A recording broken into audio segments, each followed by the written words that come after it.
The preview was mostly to pimp up the new anime season for you guys. Now that I've seen at least the first episode for most of them, I like to give my honest impressions. In as short a time as possible. Active Raid. Man, that was boring. And so bland. You wouldn't think with how colorful it is, but no one's interesting. Nothing new is happening.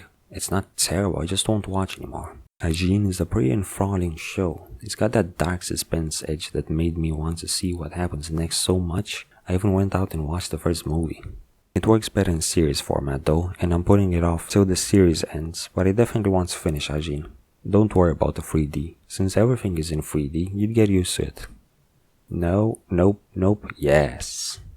Boku Dakegai Naimachi. From the moment I heard that piano song during the first part flashback, I knew it was Yuki Kajiura, and she was back in form. A1 Pictures knew they had something special on their hands, so they pulled all the stops. Plot, pacing, sound, animation, tone, characters, they're all fantastic. Erased is the full package and already a contender for Anime of the Year. I'm definitely watching it week by week and I suggest you do the same. Bobuki Buranki is even better than expected. I recommended it for the animation alone. Seeing it live, there are some stiff edges in places, but still very expressive and better than the 3D in most anime. On top of that, the background art is superb. The world is huge and mysterious, especially when they were kids on the spaceship. Speaking of, that family dynamic was so much fun. Too bad it turned into a battle anime filled with colorful teens with Chunibyo. An old school adventure anime focusing on the kids in an overgrown mythical world filled with giants would have been so much better. I'm still watching it, it's good. It was my 6th anime to watch of the season both times. Dagashikashi.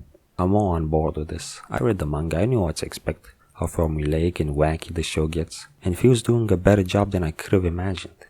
I still don't care about Dagashi, Otaru's still crazy and hot, and now the added bonus of parody references? I'm enjoying it a lot more than even the manga. Dimension W. Oh man, was I wrong about this one. It's the dumbest show that thinks it's smart since like Doctor Who. Now, I'm not the smartest guy around, but that's not how this works. That's not how any of this works. Are they serious? They just went down -X and called it a new dimension. They trust so much in this idiotic premise and that the girl is just the cutest thing, that it's actually enjoyable as a stupid train wreck. And that's a sad reason to keep watching.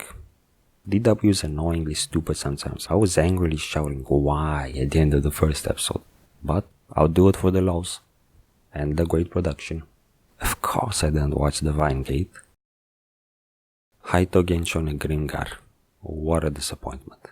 Terrible pacing, characterization, even animation at times. The only good things are still the beautiful backgrounds, the relaxing music, and I still can't believe that's Noto Mamiko. She's been doing a lot of sexy stuff this season. Anyway, I'm dropping this. And moving on. Haruchika. The second most surprising anime of the season for me. Haruta's a fascinating jerk. The main duo reminds me a lot of the two from Spiral, an anime I really liked as a kid.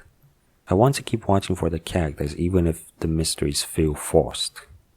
No.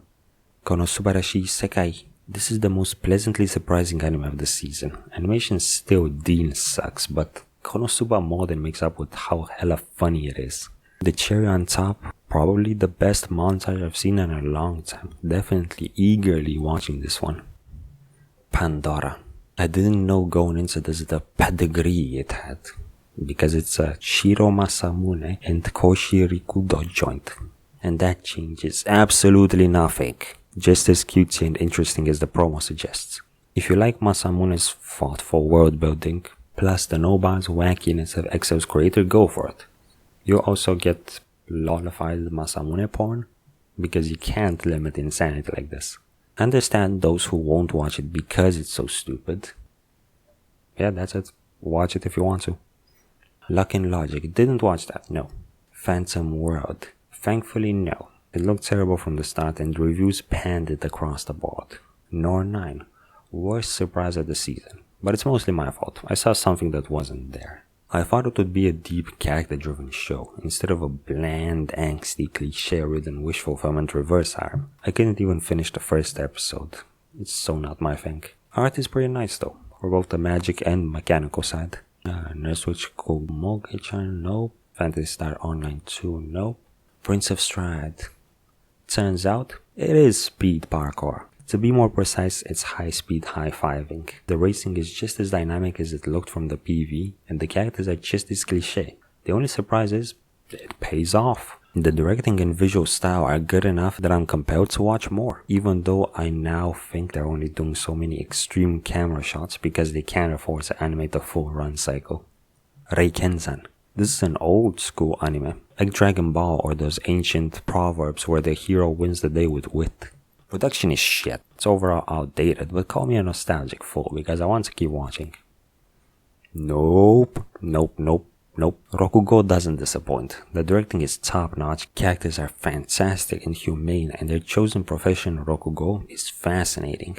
The show reminds me of The Prestige, where the whole film was structured like a magician's performance, in that it also plays out like a Rokugo piece. This is shaping up to be a masterpiece, and I'm definitely going to keep watching. Now onto the shorts. Oji Santo Marshmallow. Wakabayashi is hardcore on Hige's marshmallow build. Her delivery is deadpan animation solid, I'm all on this train. Oya-san wa Shin Shunki. Cute is the only word appropriate. And fast. I don't know why, but it's got sped up dialogue to pack each story into 1 minute 40 seconds. Just wait till it's over and watch it all on a lunch break. Oshiete Gyaroko-chan. Yeah, it's time to admit it. This anime is very dirty. All the sex jokes will be off-putting to some, no matter how innocent Gakko herself is. I'm still watching though. It's nice and developed slowly. Plus I always get stoked to hear Noto Mamiko narrating. Seko boys. Animation is stupidly good for such a stupid show. The moniker of the show is Don't Bother, so don't mind the premise. Watch the 4 idol bus and have fun. Yeah, that's pretty much all I'm watching, or care to cover.